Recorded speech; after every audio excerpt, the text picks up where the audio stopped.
What's up, Pickle Peeps? Okay, tell me if this situation is at all familiar to you. You get a sale. Either you're on your website, you get a sale, or you're at a vendor event, you're at a show, a festival, something like that, and someone walks up to your booth and wants to buy something. It's the best feeling ever, right? Especially when you're starting. And I don't know, like when I'm at vendor events, every time I get a sale, be it vendor, be it Etsy, be it website, be it funnel, I'm so excited because I get to make someone's day better. I can help someone with their confidence and being the hero of their life. But that's like not getting into that. I'm so excited. And we open up and be like, okay, what'd they get? And it's one thing. Anyone else? You're like, oh, that's great. Okay. I'm gonna ship out one thing. Be great if they bought more things. Especially be great if they bought more things, right? I can't be the only one thinking this. And what it really comes down to, what I'm really thinking in the back of my head is like, ooh, that average cart value sucks. It's going to take a lot of just one things to make it to my financial goals, isn't it? So, I'm here to tell you it doesn't have to be that way, because there may be ways that you are inadvertently, and I've done it too, cutting off the sale early. So that is tough to say. Before we get into that, I just want to let you know, my name is Pikul, and welcome to the Handmade How, home for handmade designers to learn the how behind marketing so you can focus on sales and scaling your handmade business. So, average cart values. Exciting stuff, right? I promise I'm not going to go heavy duty on math. But this kind of idea came to me at first several years ago when I had my first 3K day. Like, I want you to think back to your first 3K day, or if you haven't had a 3K day, maybe you've had a $300 day or a $30 day. Whatever hits that top ceiling number for you, you're like, oh, I beat a number that I haven't done before. And I had been chasing that for a while, and I blew straight past 2,500 and blew 3K. And it was amazing. My God, we were excited, we were exhausted. And my family has a rule, when we're doing shows, my family, my business, whatever, that when we're doing shows, we pack everything down. I don't know the grand total numbers yet. We get in the car, we're driving off, and I have to wait until we are on either familiar roads, or it's going to be a while until the next Google Maps direction, because I'm the navigator. And that is when I will run the numbers. And like everyone in the car takes a guess to how well we did that day or not. And like for online, I'm the only one who cheers the online sales. So we gotta have like the group cheering for the physical, the in-person sales. And we run a game for it and everything and blah, blah, blah. But so this time, Mom and I are heading back to the house. And we find out, and we run the numbers, like, oh my God, we broke 3K. This is amazing. And we cheered a party the whole way home. The next day, when I was like actually writing in my show reports and doing more than just like compiling the credit card information and getting all the cash information and all that stuff, there's probably simpler ways to do what I do, but it's just how I do it at this point. And I'm running all the numbers, I'm doing things, and I take up my total sales and I look at average order value, average cart value that was coming in, and it was averaging $25. And I'm like, whew. Like, on my head, okay, we had a 3K day, but it takes a lot of $25 orders to make it to a 3K day. Now, I mean, this was average, so we definitely had cart values that were lower. My products start at $5 for a kid's necklace and go all the way up to, I think my most expensive right now is a $500 glove. So I run the gamut in there with most of my, at that point, most of my orders were coming in were averaging around the $25 point. And I was like, we beat 3K. Now we're going for 5. And after that, we're going for 10. And just as I'm visualizing and like putting this out to the universe, this is what I want next. This is where we're going. And then a little part in the back of my head is being like, Melissa, you are going to die in the studio if you have to fulfill a 10K day on $25 products. That's a lot of manufacturing. My handmakers out there, you know it. My sourcers, you're like, This is why we source, we don't make. So my handmakers out there, you know it, because we have dreams, right? We have these goals. I'm chasing the 2 Comma Club award. That's $1 million. I'm not going to get there on $25 sales. I'm not going to get there on $25 jewelry sales. So this was like a mental shake of the shoulders and a wake-up point that, Melissa, we got to do better than this. We need to raise that average cart value to make getting these high number days easier to accomplish and less, if not less labor intensive, at least at the same amount of labor intensive. So I went to work. I mean, this was really hard because this was the start of my extreme busy season, but still went to work. And we did things like changing prices. And it was great. Like, we raised prices. Okay, so stuff went up a little bit. And then we started putting a focus on making sets, bundles, stuff that went together. Whether it directly matched or things followed a theme, it was good. So we tried doing that, and that started to help. And then I read the book, Go For Now. Yes, this is a book review. Ha ha ha, I tricked you. Read the book Go For Now, and pretty much near the beginning, he tells a story that just went, oh my God, that is the missing piece. That is what I'm doing wrong here. And it's something that I see on in-person shows. I witness it when I shop with other in-person vendors, and I see it online all the time as well, this little story in this book. Now, if you do not have this book, Go For Now, by Richard Fenton and Andrea Waltz, get it. It's like 70 pages. It'll take you an hour to read, but it's an hour that can change your life. I promise, and change your life, change your business. So, near the beginning of this story, or this book, and like the story is silly, but the principles are amazing. So near the beginning of the story, the guy talks about being hired and being the new guy working in a men's retail shop. So like high-end stuff, suits and all of that. And the boss comes in and he's asking the guy, how did you do today? And the guy's all proud. He goes, well, yeah, it might have even been a 3K sale. I don't remember. But we just did this amazing sale. And he starts listing off all the stuff that the guy bought. And the boss is nodding along. And at the end of it, he goes, that's great. How did you know the shopper was done? And the guy, I don't remember any characters' names. The guy's like, what do you mean? He spent like $3,000 or $5,000. The boss again says, well, how did you know that the guy was done shopping, that the customer was finished, and that they didn't want to buy anything else?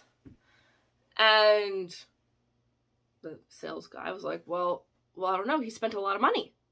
He did like we made this huge sale. He couldn't wrap his mind about it. What is his boss telling him? The boss is telling him that we don't get to decide when the customer is done shopping. That is the surefire way to small cart values. We don't get to decide when they're done. The customer decides when they're done shopping. Now, we have ways to move the customer along. We'll get to that later. We are the ones who decide if the customer is done shopping here, or the customer is the one who decides that they are done shopping, not us. And the fastest way we can kill a sale is by saying, great, can I ring you up? Or is just making that assumption and moving on to the next customer. So, this is so hard. And it really, when I say it's our fault, it has all to do with us and not with our customers, really, because when this happens, usually a customer is reaching our financial breakpoint. Every single person has one for everything on the market. You have assumptions, and I have ideas and concepts, like saying how much we are willing to spend on a thing. Now, I know yesterday I mentioned I talked about shoes. I would never spend thousands of dollars on a pair of heels. I have spent $500 on a pair of leather Renaissance fair boots. They are freaking kick-ass boots. I wear them all the time. Good deal. Can't wait to spend $800 on the next level pair of boots, or even $1,000. But I won't do it on heels. That to me is just crazy talk to spend that much money on heels. Most women are different. They're going for the heels, not the leather boots. Whatever.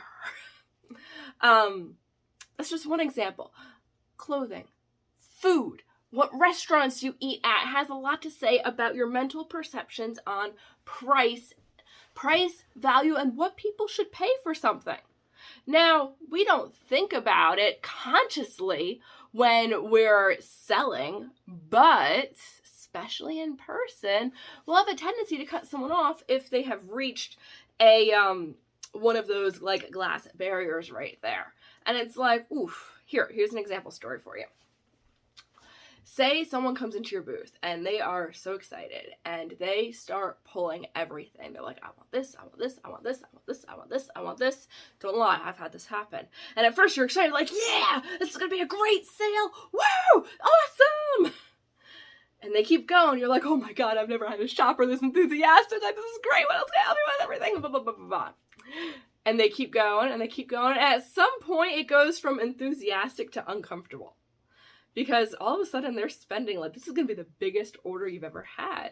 And if you're not trained up for it, if you're not mentally ready for it, it can be kind of scary. Be like, why do they see so much value in me?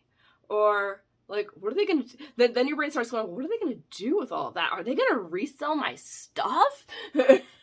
What I make? Your brain might start doing those things, and you're going to start subconsciously directing the person to the cash register to check out and be finished with their sale. But you don't know that they were done.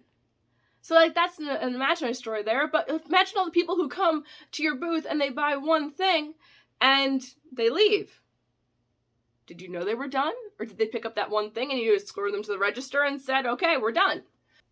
It gets crazy. It's not our decision when the customer is done. If the customer is in a hyper shopping mood, we should support that as much as they want. Now, how do we do that? How does this impact cart values? We do it by having sets and bundles available. We do it by having product ecosystems. Yes. New phrase, product ecosystems. No product you can create. I don't care what you do. You can sell art for the wall. You can sell massive thousands of dollar things. You can sell a car. I don't care what you sell. No product should be alone. No product should be a loner, okay? There should always be more things that can complement it. Whether this means a set, like I do jewelry. So if someone buys the necklace, I might ask if they're interested in the earrings or the bracelet, or at least guide their attention so they have the opportunity to do that. There's an ecosystem of products there. We talk about this all the time in Gift Guide Challenge.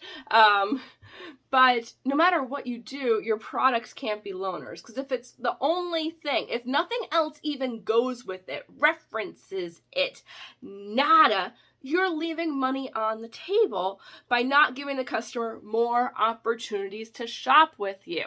I know this might sound sleazy, but it's true. If you were in a store, I want to use makeup for example now. If you are in a store and you find this kick-ass eyeshadow palette, because I'm obsessed with eyeshadow palettes, and I wear the same ones every day. But if you find that, and are you just going to buy that one thing? Or are you then going to look for, it's like, ooh, do they have the liner? Ooh, what lipsticks do they have to go with this? Ooh, do they have the blush? If you're a makeup person, you're going to look for the complementary things that go with that palette, because there's a product ecosystem or a product theme or a product collection. You might have heard these other kinds of words there. I'm going to pull it apart. I'm going to say product ecosystem here. So by having product ecosystems, you give the customer more opportunities to buy, more options from which to select. So if you like thing A, you might like thing B, thing C too. Now you might be saying to yourself, Melissa, this is great, but you're talking about in person. I only sell digitally. I don't show my face in front of the crowds. That's fine. You can do this on a website too. Well, on a website or an Etsy, it's a little trickier, but you would do it through showing photos, product photos that show the thing that they're getting with a bunch of other stuff that they might also want. And then in your description, you link to those other things. And you might make a great big circle of like stuff all linking around to each other. I think that's SEO friendly. I'm really not sure. I think it's links outside that have to do with ignore that part. Okay. So you can do it that way with a website or with an Etsy. See it all the time. If people have different size variations or quantity variations of things, I see that in Etsy descriptions all the time. Want 20 instead of 5? Get it over here. Click this link. The easiest way to do this online is with a sales funnel, but I'm not really covering that right now. We do have some really cool stuff moving in the background. It's a couple projects down the road about e-com sales funnels, but especially handmade sales funnels, but setting that aside right there. So you can do it digitally. You guys witness one every day you're on Amazon, unless you don't shop on Amazon. But as long as you shop on Amazon, you'll notice about halfway down the page, they have a little section that says customers who bought X also buy or often buy Y and Z. And you can decide right there, do you want to get one thing, one of the other things, or do you want to get the full bundle? Doesn't work on me too often, but they have made sales off of me from that before. So, because I didn't know those products were available, but it belongs with the one I'm shopping for. It's part of that product ecosystem. So, this is a long rant right here, but it all comes down to we need to give our customers every opportunity to continue shopping with us until they say they're done. Until the customer says they are done. Now, this works on, you might have a hyperactive shopping customer, in which case keep your mouth shut, just smile and help them with whatever they want.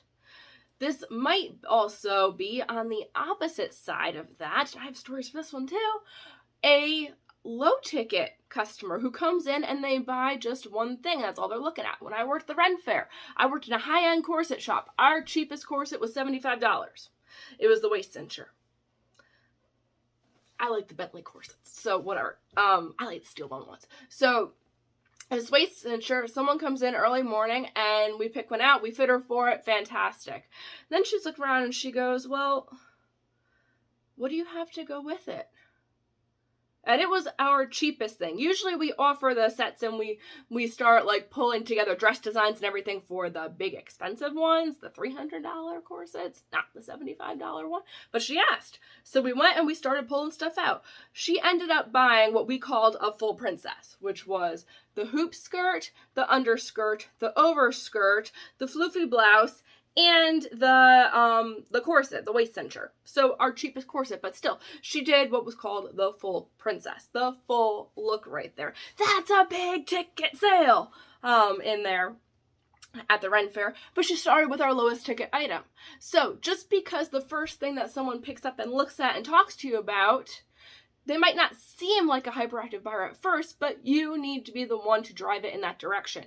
And you do it until they say no or you have nothing left. In the case of the Ren Fair one, we had nothing left to sell her. Like, that was it. That was all we had. There were no more options. She had something of everything. The only other thing we could sell her was another corset. Wasn't going to happen there. But if we had stuck to our assumptions like, oh, she's getting the cheap corsets, we would never have made that great sale. I got a lovely tip that day. Lovely bonus. So I encourage you, like, I wish I knew it then, but every business needs to ask, do you want fries with that? Or would you like fries with that? And I know it sounds so crass, but this is what it's coming to with this. The customer is not done until they say they're done. So they may not know everything that you have to offer them. So you need to be prepared for it. Figure it out. Every business has an equivalent to that. For me, jewelry, depending on what they give, be like, oh, would you be interested in matching earrings? Would you be interested in matching bracelet? We also have this in other birthstone colors. Would you like a variety? We also have this comparable piece like this. What are the ways that you are going to direct people after they pick up an item? And it's good to have this pre-thought out. If it's just you making the sale, fantastic. You hopefully know all your stock. If you have other people helping you to make sales, make sure they are trained on this, at least to ask the question, can I get you anything else? Or to be trained up on what is the next thing that you would offer someone. This goes beyond the, are we wearing it out or would you like me to put it in a bag? Okay, and trust me, that one works too. I didn't think so until I used it and it worked. It's like, whoa, okay, decision time. Boom, are you wearing it out or is it going in a bag? We don't put out the suggestion, and we didn't there, of you taking it off. There was no option 3. We just straight up said, wearing it or just going in a bag. And that if they were like, no, it's not, I'm not getting it now, they had to come up with that themselves. It was not prompted. But figure out these phrases for your business. What are your upsell or your next step options in your product ecosystem? Yes, this is now like sign language or product ecosystem. Whew, that went a little longer than I expected here, Pickle Peep, but answer me that question. Do you have a product ecosystem and be a next product step for you? If you sell soaps, do they need, if they get the bar, do they want the liquid? Do they want the lotion? Do they want the washcloth? Do they want, I don't know. If they like one scent, do they want all the other scents? Or if they like a product, do you have like sample packs? Do they need it in a couple scents? I don't know. You know your customers, you know your products, or hopefully you're learning your customers if you don't know them yet. And that is it. That is a wrap. Okay, so answer me those questions, Pickle Peep, and I will see you guys tomorrow. Right now, we are in the middle of a 90-day YouTube sprint. I believe this is day 17 or 18. So we have great content coming out the whole time. If you enjoyed this one right here, make sure to smash that like button and hit the subscribe if you want to be notified when our next videos land. Alrighty, Pickle Peep, have an epic day to go with the epic business that you are building. I'll see you in the next one.